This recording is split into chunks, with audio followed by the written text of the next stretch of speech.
Bismillahirrahmanirrahim. Assalamualaikum warahmatullahi wabarakatuh. Hari ini kita akan mulai belajar untuk pembelajaran matematika kelas 9 tentang materinya adalah bangun ruang sisi lengkung. Kita mulai.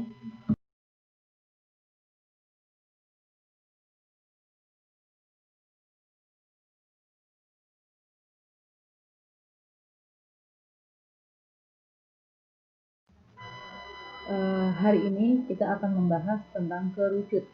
Kenapa saya gambarkan ada kerucut, ada limas? Karena pelajaran sebelumnya di kelas 8 kita sudah belajar limas, bangun ruang sisi datar. Nah, kerucut itu sebetulnya analog dengan limas, di mana di bawah ada alas, kemudian mengerucut ke satu titik di atas. Nah, ketika limas, alasnya bisa berbentuk segitiga, segi 4, segi 5, segi 6, dan seterusnya. Sedangkan kerucut, alasnya berbentuk lingkaran. Kemudian, unsur-unsur dalam kerucut. Seperti kita tahu ya, di bawah berbentuk lingkaran. Berarti dia mempunyai sisi alas dan sisi tegak yang melengkung. Sisi tegaknya itu yang lengkungannya itu. Kemudian dia mempunyai satu titik sudut yang disebut titik puncak, mempunyai satu rusuk yang melingkar, yang tepi lingkaran itu kelilingnya.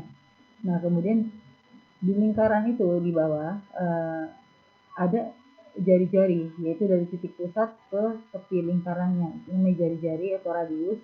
Kemudian tinggi kerucut adalah dari puncak ke titik tengah lingkarannya. Jadi yang tinggi kerucut itu selalu tegak lurus dengan alas lingkarannya ya. Kemudian S adalah garis pelukis kerucut,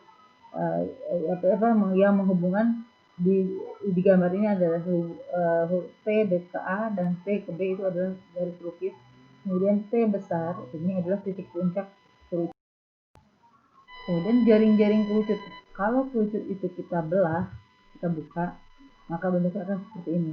Jadi selimut kerucut yang lengkungan itu merupakan bagian dari lingkaran. Kemudian untuk alasnya berbentuk lingkaran utuh jaring-jaringnya. Nah, kemudian rumus luas kerucutnya dengan alas jari-jari alas, kemudian tinggi dan selimut. Volume kerucut adalah luas alas dikali tinggi dibagi 3, seperti volume limas ya. Luas alas dikali tinggi dibagi 3. Jadi sepertiga pi r kuadrat kali t, di mana pi-nya kita bisa pakai 22/7 ataupun 3,4. Jadi 3,14 tergantung nanti bilangan yang akan kita hitung. Sedangkan R adalah radius atau jari-jari dan T kecil adalah tinggi. Sedangkan luas permukaan kerucut seperti tadi aku kerucut dibelah ya, luas alas ditambah luas selimut.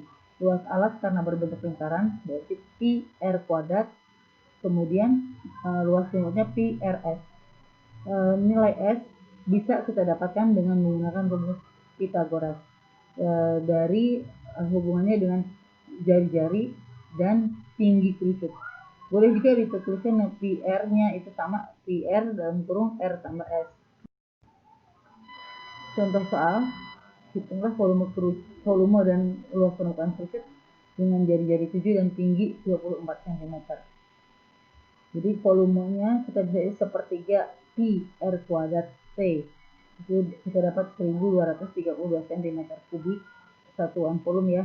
Nah, kita lihat dari gambar ini bahwa jari-jari dengan tinggi kerucut membentuk sudut segitiga, membentuk sudut siku-siku, sehingga kita bisa cari S-nya atau garis pelukisnya dengan menggunakan rumus Pythagoras.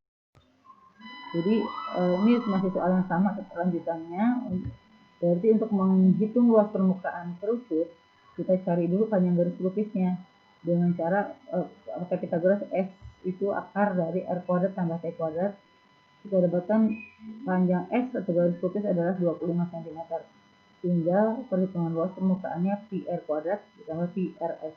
Kita hitung satu persatu. Pi r kuadratnya 154, pi rs-nya 550. Sehingga kita dapatkan luas permukaannya 704, satuannya cm persegi. Demikian. pembahasan kita hari ini tentang kerucut. Semoga bermanfaat dan dapat dipahami. Assalamualaikum warahmatullahi wabarakatuh.